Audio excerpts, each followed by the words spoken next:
So I was born and raised in the church, and by the time I got to high school, I had stopped going to church, and by the time I got to college, I was practicing ancient spirituality or New Age spirituality, and I was doing that for maybe 9 or 10 years. So I learned a lot, knew a lot, grew a lot, saw a lot, did a lot.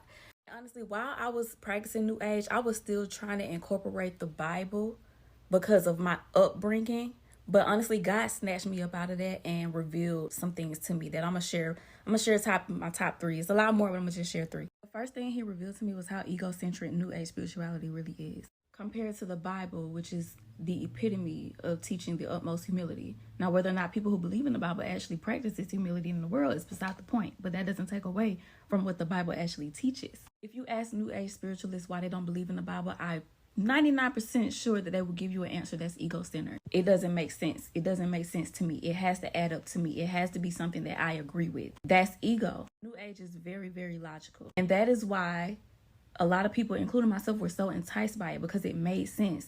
1 + 1 = 2. 2 + 2 = 4. But then I realized spirituality is not supposed to be logical. That's counterproductive to what spirituality actually is or should be. Spirituality should be humility. Spirituality is miraculous, and to be miraculous, it must out or overstand anything that the human mind can comprehend. And that is why the Bible teaches us to walk by faith and not by sight, because things of the spirit are not meant to make sense to the human mind. The second thing is New Age spirituality encourages you to gain this knowledge, to free yourself, to be free, and to know your power. If you make Christian content, you done got these comments. I hope you wake up to your power. I hope you release yourself from the shackles of religion. First of all, we don't practice religion, we practice relationship. But anyway, it reminded me of Satan tempting Eve in the garden with this knowledge, telling her that her eyes will be open and she'll be able to know what God knows. Then there's the whole we are God's thing. Yet New Age spirituality teaches you to outsource all of these powers. When I say outsource, I mean you have to use so many things to get the peace and the love and the prosperity that God alone provides. Crystals, stones, zodiac, moon ritual,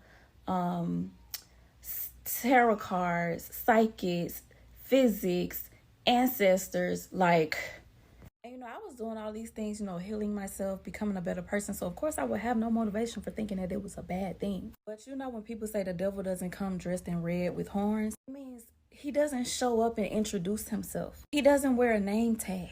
We have to think, as human beings, we have a very high amount of intelligence. Now, whether certain people choose to use their intelligence is not the point, but we are genuinely, naturally born with this level of intelligence. So for Satan to be the king of this world, his intelligence would have to supersede ours. The Bible describes the serpent as being the craftiest, Satan as prowling around like a lion. Most importantly, 2 Corinthians 11 says that Satan masquerades as an angel of light, meaning what looks or feels right isn't always of God. Sometimes it's just a trap.